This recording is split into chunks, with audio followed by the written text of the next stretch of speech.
The secure husband stops accepting the unacceptable. Welcome back to the Secure Husband podcast. Bruce Abbott, professional certified coach, founder of SecureHusband.com, where we help break men from the patterns of insecurity and helping you stop chasing that validation, start leading your lives and marriages with truth and strength and emotional stability. Today's episode is something that I think a lot of men need to hear. It stings a little bit, but I did a mention of boundaries in our last podcast. I got a lot of feedback from that last podcast. There's a lot of good men, grounded men, committed men who are accepting the unacceptable in their marriages. And as we say over and over in these podcasts, you cannot fix your wife, you cannot control your wife, but sometimes boundaries have to be set. Now, I want to make something very clear because it would be very easy to blame and shame, but men sometimes accept the unacceptable in their marriages not because they're weak and not because they're pushovers, but because they've never learned what a real boundary is. They've never learned that boundaries are not rejection or control, and that boundaries are set out of love. And that setting boundaries doesn't make you mean or unloving or an asshole. Boundaries are actually an essential part of being a secure husband. And especially when you start to heal that wounded part of you that tolerates what shouldn't be tolerated, you connect to that higher guidance and you lead from love and strength, then you're in a position to set those boundaries that are often necessary in a marriage. And I hear quite some stories from men that I coach, wives that hang out, coworkers coming back drunk, 2, 3 in the morning, who knows what's going on. The stories are just endless. And it's not that I want to shine light on what some of these stories are. I think we all have our issues that we're dealing with. But the thing is men, what they do is they accept the unacceptable. Okay? And why do we do this? Why do men stay quiet or they rage? And I think sometimes anger, we'll do another podcast on anger. Anger is just an emotion and what you do with it, but it's okay to be angry in unacceptable situations. It's what you do with that anger, and we'll talk about that in a later podcast. Sometimes they get angry, or sometimes they stay quiet, or they try harder, or try to keep the peace at all costs, even when things feel wrong, and you just know in your gut that this is not acceptable. And here's the honest reason. Somewhere in your story, way back in your childhood, you learned that you had to tolerate mistreatment to stay connected. It could be from mom and dad. It could be from caregivers, teachers, whatever. You ended up growing up walking on eggshells, and you knew that if you upset them, there were consequences. You lost love, but often gained punishment. So your nervous system gets trained to do one thing: keep the peace. Don't rock the boat. Shrink yourself to stay safe. And when behaviors happen in your marriage as a grown man, whether it's your wife withdrawing or criticizing or just flat out disrespecting or steamrolling right over your boundaries, and you don't speak up and you don't act and you just absorb it, you just absorb the behavior, because deep down that scared little boy in you still believes that if I stand up for myself and set a boundary, she'll leave, or if I say something, she'll reject me, or if I don't tolerate it, I'll end up alone. And there's no shame in that. It's not your fault. But it is your responsibility to heal. Because as we say over and over, you can't control somebody else. You can only control you. So we run through those steps of the secure husband process. You start to notice what feels wrong first. Because you can't fix what you won't face.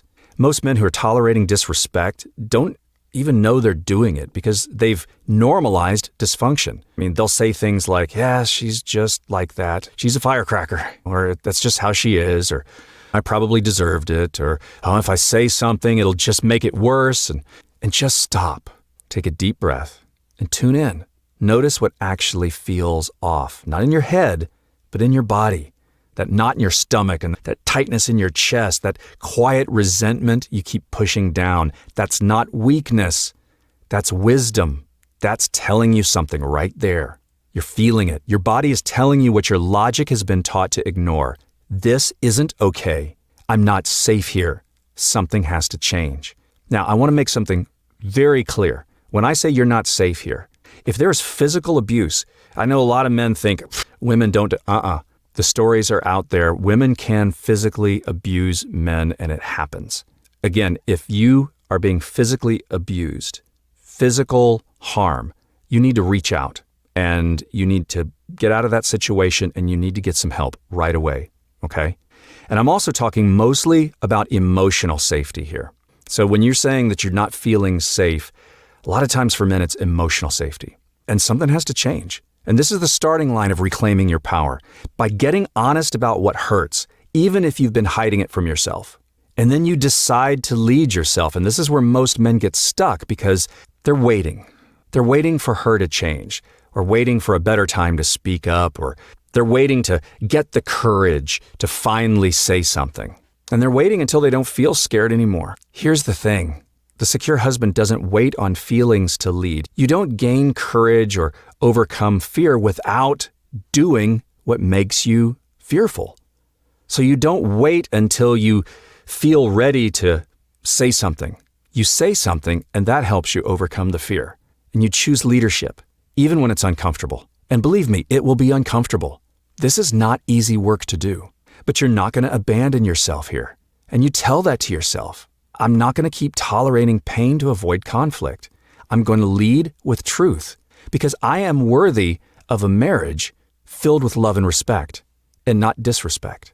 And I'm going to tell you, this is a spiritual decision. It's a moment where you stop outsourcing your peace to your wife's mood and you start connecting to something bigger and more powerful than her, more powerful than you. And this is where you turn inward to that higher guidance, God, the universe, spirit, your higher self, whatever name fits. And you ask, hey, what is loving here? What does truth say? How do I protect my heart without punishing hers? Because this is not about punishing your wife. This is about protecting yourself.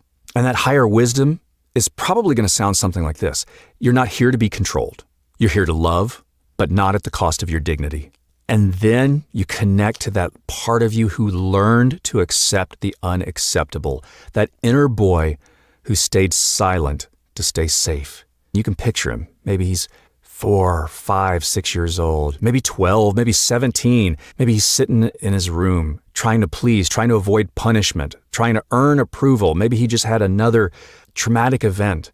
He didn't have a voice then, but he's grown up. And you now do as an adult. So this is where you look at that little boy and you say, hey, little guy, I see you. I know why you've stayed quiet. I know why you didn't speak up. You were afraid. You're young. You don't know how to process big, scary emotions like that. But I've got you now. I'll protect you. And then you let that divine love and wisdom speak to that little boy. Imagine God or love itself saying, you're my son, and you're not made to be used or blamed, disrespected, or walked all over. You are worthy of love and respect. And that boy doesn't need to fix your wife. He just needs you, the loving adult, to be present and loving and strong for him. And then you recognize those false beliefs that have kept you trapped. Beliefs like, if I set a boundary, I'll be abandoned. Or if I speak up, it'll just make it worse. Yeah, I know, I'm the problem. I need to try harder. These beliefs didn't come from truth.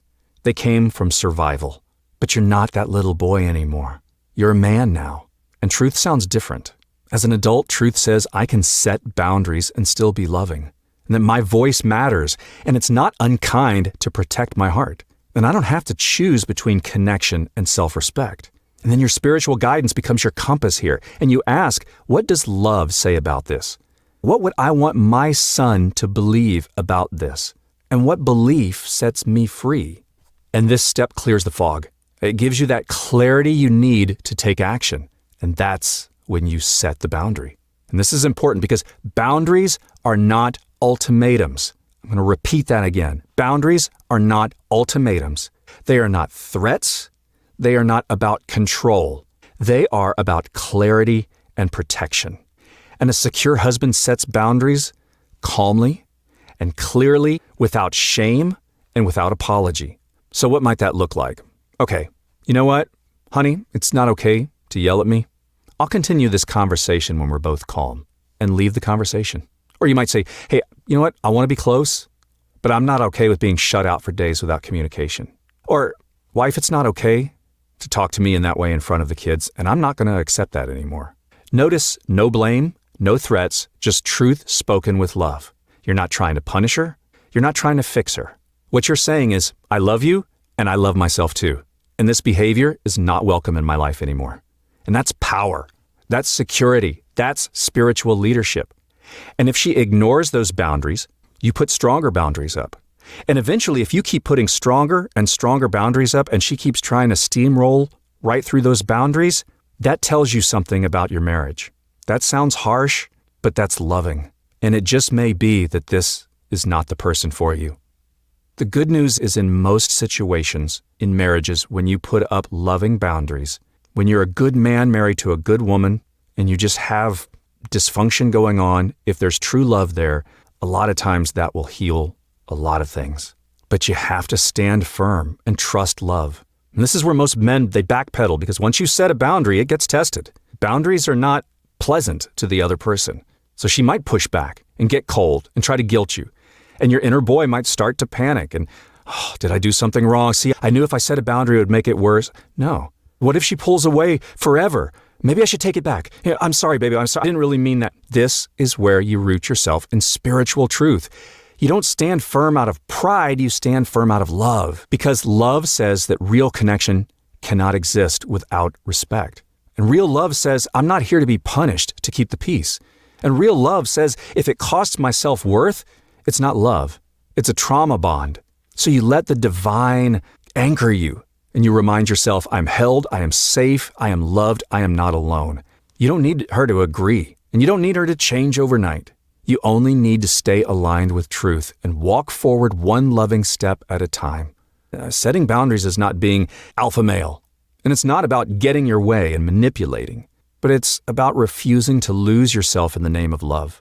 It's about leading yourself so you can love her without abandoning you. It's about becoming the man that your inner boy needed, the man who protects, who speaks truth, who stands strong in love. That inner boy is starving for that man, that adult. That's what the secure husband process is all about. It's not fixing your wife, it's not dominating your marriage, but it's learning to lead from wholeness, from connection, from self-respect, leading from your higher self. A marriage should be a wonderful connecting thing. You're not here to be walked on. You're here to walk in truth. I hope this podcast has been helpful. If so, hey, give it a review. Hit that subscribe button for more Secure Husband episodes. Share it. If you know a man that could really use this message, share it with him. Visit securehusband.com for more resources and to book one-on-one coaching with me. And I'll see you again on the next Secure Husband podcast. Thanks for listening.